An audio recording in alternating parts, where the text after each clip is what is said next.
Welcome all. तो जैसा कि आप लोग जानते हैं कि क्लास 12 बोर्ड जो है वेस्ट बंगाल का, वो अपने एग्ज़ाम का पैटर्न थोड़ा चेंज कर दिया है। वो अब सेमेस्टर वाइज एग्ज़ाम लेगा, है ना। सेमेस्टर 1 जो रहेगा क्लास 12 का, वो रहेगा 11 12 दोनों ही का। किस बेसिस पे होगा? सेमेस्टर 1 रहेगा एमसीक्यू बेसिस पे, ठीक है। ऑब्जेक्टिव बेसिस पे रहेगा, 35 क्वेश्चन रहेगा। और सेमेस्टर 2 होगा सब्जेक्टिव बेसिस पे, वो भी 35 मार्क्स का रहेगा, टोटल 70 मार्क्स। तो सेमेस्टर 1 35 मार्क्स, सेमेस्टर 2 35 मार्क्स, ठीक है। 70 मार्क्स का पेपर तो सेमेस्टर 1 से सितंबर में होने वाला है, ठीक है। तो हम लोग फिजिक्स का हर एक चैप्टर को कैसा क्वेश्चन एमसीक्यू क्वेश्चन आ सकता है उस पर हम लोग प्रैक्टिस करते हैं। सीबीएसई आईएससी बोर्ड वाले भी इस लेक्चर को देख सकते हैं। उनका एमसीक्यू क्वेश्चन जो होगा, हर एक चैप्टर का मल्टीपल चॉइस क्वेश्चन कैसा आता है वो प्रैक्टिस होगा, ठीक है। तो हम लोग एक एक चैप्टर करके स्टार्ट करेंगे, टॉपिक वाइज टॉपिक स्टार्ट करेंगे, ठीक है। तो स्टार्ट करते हैं हम लोग। तो पहला चैप्टर हम लोग दिए हैं इलेक्ट्रोस्टैटिक और इलेक्ट्रिक चार्ज एंड फील्ड से कैसा क्वेश्चन आने का चांसेस है, किस तरह क्वेश्चन आता है, उस पर हम लोग प्रैक्टिस करते हैं, ठीक है। तो आई होप आप ये चैप्टर पढ़ चुके होंगे। तो फॉर्मूला सब रिवीजन कर लीजिएगा, फिर इस लेक्चर को देखिएगा तो ज़्यादा मज़ा आएगा, समझ में आएगा अच्छे से, ठीक है। तो पहला क्वेश्चन से देखते हैं, यहाँ पे क्या दिया हुआ है। क्वेश्चन है कि number of electron is 2 coulomb of charge. 2 coulomb charge में कितना नंबर ऑफ इलेक्ट्रॉन्स होगा। तो ये क्वेश्चन किस पे बेसिस है? क्वांटाइजेशन ऑफ चार्ज टॉपिक पे बेसिस है। तो क्वांटाइजेशन ऑफ चार्ज क्या बोलता है कि बॉडी में जो चार्ज है उसको हम लोग कैसे मल्टीपल पता लगा सकते हैं। एक बॉडी में जो चार्ज होगा उसको हम लोग कैसे पता लगा सकते हैं। तो टोटल चार्ज जो होगा एक बॉडी में जो टोटल चार्ज होता है वो इंटीजर मल्टीपल होता है फंडामेंटल चार्ज का। फंडामेंटल चार्ज जिसको माना गया सबसे छोटा चार्ज क्या होता है? इलेक्ट्रॉन होता है ना। तो जितना नंबर ऑफ चार्जेस इलेक्ट्रॉन होगा उसको इनटू उस पार्टिकुलर इलेक्ट्रॉन का कितना चार्ज, उससे मल्टीप्लाई कर देंगे तो टोटल चार्ज पता चल जाएगा। तो हमको कितना 2 कूलम चार्ज बनाने में कितना नंबर ऑफ इलेक्ट्रॉन का ज़रूरत पड़ा, हमको वो पता लगाना है। तो यहाँ पे मेरे क्वेश्चन के अकॉर्डिंग देखें अगर, तो हमको Q का वैल्यू दे दिया है 2 कूलम, ठीक है। और इलेक्ट्रॉन का चार्ज भी हम लोग जानते हैं कितना होता है, 1.6 10 का पावर -19 होता है, राइट। तो हम लोग लगाएंगे quantization of charge, Q is equal to N into e. तो N पता लगा लेंगे, नंबर ऑफ इलेक्ट्रॉन कितना है, तो Q बाई ई, राइट। तो Q का वैल्यू कितना दिया हुआ है 2, बाई इलेक्ट्रॉन का चार्ज 1.6 10 का पावर -19, ठीक है। उसको हम लोग न्यूमरेटर में ऊपर भेज देंगे तो क्या आ जाएगा, यहाँ पे पॉइंट हटा देंगे यहाँ से तो हो जाएगा 20/16 इंटू 10 का पावर 19, राइट, ठीक है। 4 4 जा 16, 4 5 जा 20, ठीक है। 5/4 आ गया। अब देखते हैं हम लोग 5/4 करेंगे अगर, तो कितना आ जाएगा हम लोग का 1.25 आएगा, राइट, इंटू 10 का पावर 19। इतना नंबर ऑफ इलेक्ट्रॉन्स, ठीक है। इतना नंबर ऑफ इलेक्ट्रॉन्स मिल करके 2 कूलम चार्ज बनाया होगा, ठीक है। तो 1.25 कहीं पे ऑप्शन है, ऐसा ऑप्शन कहीं पे नहीं है, ठीक है। तो यहाँ पे क्या करेंगे हम, एक ज़ीरो जो होगा 10 का पावर 19 में से यहाँ दे देंगे इसको, ठीक है। तो क्या बन जाएगा, ये पॉइंट पीछे चला जाएगा एक, तो बन जाएगा 12.5 इंटू 10 का पावर 18 हो जाएगा, राइट। 12.5 10 का पावर 18 है कहीं पे ऑप्शन, यस। तो ये वाला मेरा ऑप्शन नंबर सी मेरा आंसर हो जाएगा। आई होप आपको ये समझ में आया होगा, ठीक है। चलिए तो हम लोग नेक्स्ट क्वेश्चन की तरफ बढ़ते हैं। अगला क्वेश्चन क्या बोल रहा है, body has positive charge of 8 into 10 का पावर -19 कूलम। एक बॉडी के पॉजिटिव चार्ज है जिसमें कितना दिया हुआ है वैल्यू 8 इंटू 10 का पावर -19 कूलम है। तो इसके पास NX क्या है, 5 ज़्यादा इलेक्ट्रॉन है या 5 इलेक्ट्रॉन की कमी है, इसमें डिफिशियंसी है, या 8 इलेक्ट्रॉन ज़्यादा है या 8 इलेक्ट्रॉन कम है, कौन सा सबसे सही है। तो पहला बात ये याद रखना, एक बॉडी अगर पॉजिटिव चार्ज है, ठीक है, एक अगर बॉडी पॉजिटिव चार्ज है तो उसके अंदर क्या है, इलेक्ट्रॉन का कमी है, लॉस ऑफ इलेक्ट्रॉन, क्योंकि इलेक्ट्रॉन क्या होता है, नेगेटिव चार्ज होता है, ठीक है, लॉस ऑफ इलेक्ट्रॉन है। अगर एक बॉडी नेगेटिव चार्ज है, इसका मतलब क्या है, इसके पास इलेक्ट्रॉन क्या है, ज़्यादा है, गेन ऑफ इलेक्ट्रॉन है, एक्सेस ऑफ इलेक्ट्रॉन है, एक्सेस ऑफ इलेक्ट्रॉन है, ठीक है। आपको ये समझ में आया। तो यहाँ पे पॉजिटिव चार्ज है, पॉजिटिव चार्ज है कहने का मतलब क्या, यहाँ पे लॉस ऑफ इलेक्ट्रॉन होगा, मतलब डिफिशिएंट होगा इलेक्ट्रॉन। तो ये बी और डी में से एक ऑप्शन सही होगा। तो हम लोग को पता है बॉडी पे चार्ज कितना है, ये भी क्वांटाइजेशन ऑफ चार्ज के बेसिस पे क्वेश्चन है। तो क्यू का वैल्यू दे दिया है हम लोग को 8 इंटू 10 का पावर -19 कूलम, ठीक है। अच्छा, और हम लोग जानते हैं फंडामेंटल चार्ज इलेक्ट्रॉन होता है, उसका वैल्यू होता है 1.6 10 का पावर -19 होता है, ठीक है, इतना। तो क्यू एन पता लगा लेंगे हम लोग, तो Q is equal to N ही होता था, N is equal to Q by e. क्यू का वैल्यू दिया हुआ है हमको 8 इंटू 10 का पावर -19, बाई ई का वैल्यू भी दिया हुआ है 1.6, 10 का पावर -19। कैलकुलेट कर लेंगे, ये कट गया 16, 1.6 से ये 5 में 8 चला जाएगा, राइट। तो एन का वैल्यू आ जा रहा है 5, मतलब 5 इलेक्ट्रॉन का कमी होगा, a deficient of 5 electron. Option number B सही आंसर है। आपको ये समझ में आया होगा। चलते हैं अगले क्वेश्चन की तरफ। अच्छा, electric lines of force about a negative point charge are, negative point charge है ना, नेगेटिव पॉइंट चार्ज पे एक नेगेटिव पॉइंट चार्ज है, इस पे इलेक्ट्रिक लाइन्स ऑफ फोर्स कैसा होता है। तो जैसा कि आप लोग इलेक्ट्रिक प्रॉपर्टीज़ पढ़े होंगे, properties of electric lines of force, उसमें क्या होता है, पॉजिटिव चार्ज से क्या होता है, रेडियली इलेक्ट्रिक फील्ड क्या होता है, electric lines of force outward बाहर निकलता है, राइट। और नेगेटिव में क्या होता है, रेडियली इनवर्ड अंदर की तरफ आता है, राइट। तो यहाँ पे क्वेश्चन क्या पूछा है, electric lines of force about a negative point charge. Negative point charge पे जो इलेक्ट्रिक लाइन्स ऑफ फोर्स होता है वो कैसा होता है, circular anti clockwise, radially inward, radially outward, circular clockwise. तो रेडियली इनवर्ड होगा, देखिए ऑब्जेक्ट वाला, है ना, क्योंकि इलेक्ट्रिक लाइन्स ऑफ फोर्स का प्रॉपर्टी क्या बोलता है, पॉजिटिव चार्ज से लाइन्स ऑरिजिनेट करता है और नेगेटिव पे क्या करता है, टर्मिनेट करता है ना, नेगेटिव पे टर्मिनेट करता है, ठीक है। तो अगर आप इसको भूल जाएं, नेगेटिव चार्ज को अगर भूल जाए, नहीं देखें, तो पॉजिटिव से देखिए इलेक्ट्रिक लाइन्स बाहर निकल रहा है, और नेगेटिव में देखेंगे तो क्या होगा, इलेक्ट्रिक लाइन्स आ रहा है। आई होप आपको ये समझ में आया होगा। नेक्स्ट क्वेश्चन कहते हैं,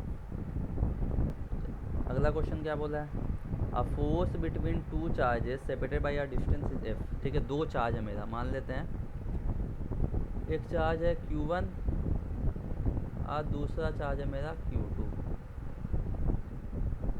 ये सेपरेटेड है, distance separated by force between two charge separated by, अच्छा दो चार्ज है, कोई सर्टेन डिस्टेंस से सेपरेटेड है, इन दोनों पे तब फोर्स कितना लग रहा है, एफ फोर्स लग रहा है, ठीक है, कोई बात नहीं।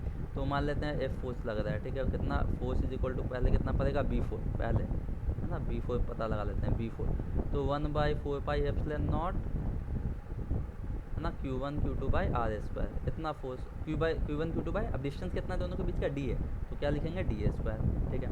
अब क्या बोल रहा है, if each of the two charges be half, अब दोनों चार्ज को क्या कर दिया गया, आधा आधा कर दिया गया, ठीक है। तो आफ्टर में कैसा सीन बनेगा, आफ्टर में यहाँ पे क्या हो जाएगा, दोनों चार्ज क्या कर दिया गया, हाफ कर दिया गया।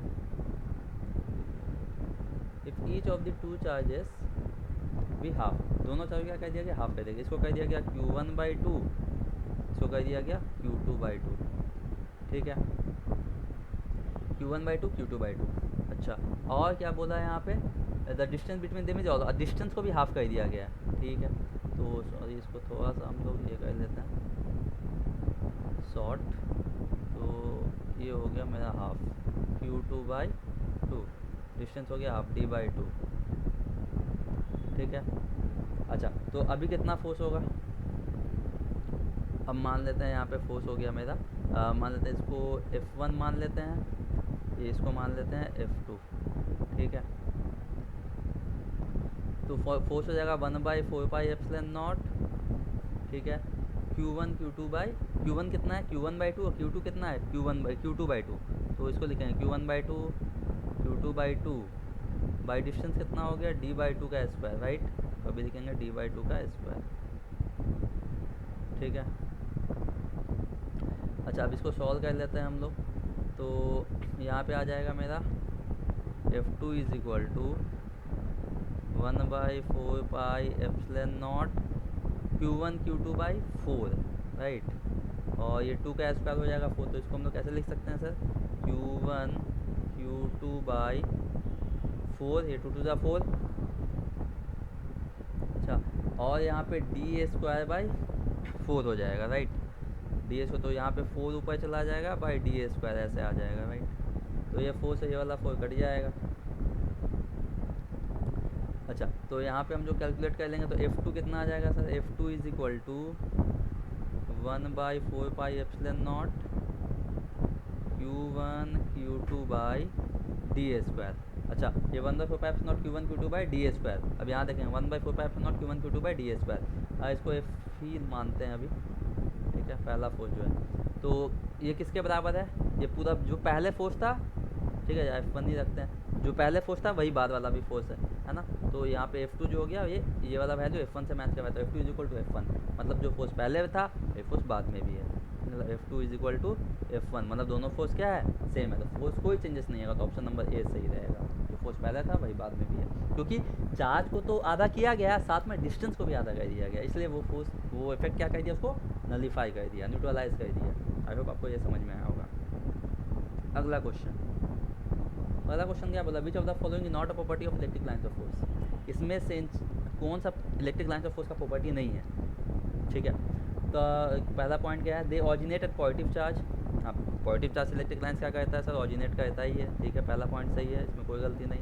दूसरा point, they terminate at negative charge में टर्मिनेट करता है, ये भी सही है। तीसरा, दे इंटरसेक्ट ईच अदर, नहीं, इलेक्ट्रिक लाइन्स कभी भी आपस में इंटरसेक्ट नहीं करता, ये तीसरा वाला क्या है, गलत है, ठीक है, ये कभी भी इंटरसेक्ट नहीं करता है, ठीक है, यहाँ पे लिखा हुआ दे इंटरसेक्ट ईच अदर, ये गलत है, तो ये वाला ऑप्शन नंबर सी गलत है। ऑप्शन नंबर डी क्या बोला है, a tangent draw to a line of force give the direction of electric field intensity, yes, electric lines पे किसी भी पॉइंट पे अगर हम एक टेंजेंट ड्रॉ करते हैं तो वो उस पार्टिकुलर पॉइंट पे इलेक्ट्रिक फील्ड इंटेंसिटी का डायरेक्शन को इंडिकेट करता है, ये पॉइंट सही है, तो ए बी डी सही है, सी गलत है, तो ऑप्शन नंबर सी में सही होगा। अच्छा अगला क्वेश्चन क्या है, यहाँ पे क्वेश्चन नंबर 6 क्या बोल रहा है, an electric dipole consist of 2 point charge, electric dipole 2 charge से बना हुआ है, 2 मिलीकूलम एंड -2 मिलीकूलम, ठीक है। डाइपोल क्या होता है, जब दो इक्वल एंड अपोजिट चार्ज को, मतलब एक प्लस क्यू है एक माइनस क्यू है, जब दो इक्वल एंड अपोजिट चार्ज को हम लोग क्या कहते हैं, स्मॉल डिस्टेंस पर रख देते हैं, तो क्या बन जाता है, डाइपोल बन जाता है, ठीक है। तो मेरा चार्ज दिया हुआ है 2 millicoulomb, separate by addition 4 centimetre, it is kept an angle 30 degree with electric field intensity इतना दिया हुआ है, द टॉर्क एक्सपीरियंस कितना होगा। अच्छा, जब हम लोग डाइपोल को इलेक्ट्रिक फील्ड में रख देते हैं, ये इलेक्ट्रिक फील्ड है मान लेते हैं, ये इलेक्ट्रिक फील्ड, इस इलेक्ट्रिक फील्ड में अगर हम लोग डाइपोल को रख देते हैं, तो आप लोग पढ़े होंगे एक प्लस क्यू चार्ज एक माइनस क्यू चार्ज, ठीक है। तो इस पर टॉर्क कितना पड़ता है, तो टॉर्क का फॉर्मूला क्या होता है, पी ई साइन थीटा, इतना टॉर्क पड़ता है, राइट। जब हम लोग एक डाइपोल को इलेक्ट्रिक फील्ड में रखते हैं तो इस पर टॉर्क पड़ता है पी ई साइन थीटा, तो पी का वैल्यू कितना दिया हुआ है सर, पी का वैल्यू, तो पी क्या होता है, पी हम लोग जानते हैं Q into 2L length of the dipole होता है, राइट। तो यहाँ पे हमको इसको फॉर्मूला को और तोड़ना पड़ेगा, तो कैसे तोड़ेंगे, हम लोग जानते हैं P इज इक्वल टू क्या होता है, Q into length of the dipole, Q into L length of the dipole, तो Q का वैल्यू कितना दिया हुआ है यहाँ पे 2 मिलीकूलम, तो 2 इंटू 10 का पावर -3 इंटू लेंथ कितना दिया हुआ है 4 सेंटीमीटर, तो 4 इंटू 10 का पावर -2 है ना, मिली को कूलम में लेके आएंगे तो -3 करना पड़ेगा, और सेंटीमीटर को मीटर में लेके आएंगे तो 4 10 का पावर -2 से मल्टीप्लाई करना पड़ेगा, तो हो गया 8 इंटू 10 का पावर -5, ठीक है, इतना क्या कूलम मीटर, ये आया मेरा डाइपोल, ठीक है P। अब इसको डाइपोल को वैल्यू यहाँ पुट करेंगे 8 इंटू 10 का पावर -5। अच्छा, इलेक्ट्रिक फील्ड इंटेंसिटी कितना दिया हुआ है, कितना इलेक्ट्रिक फील्ड इंटेंसिटी है 1 इंटू 10 का पावर 5, तो यहाँ पे 10 का पावर 5 इलेक्ट्रिक फील्ड इंटेंसिटी है। एंगल कितना है सर, तो एंगल 30 डिग्री एंगल पर रखा हुआ, तो साइन 30 कितना होता है, साइन 30 हो जाता है हम लोग का 1/2, यहाँ पे पुट कर देंगे 1/2, ठीक है। तो 10 का पावर +5 10 का पावर -5 हो जाएगा 0, ठीक है, तो 1 2 4 8, तो टॉर्क कितना आ जाएगा सर मेरा,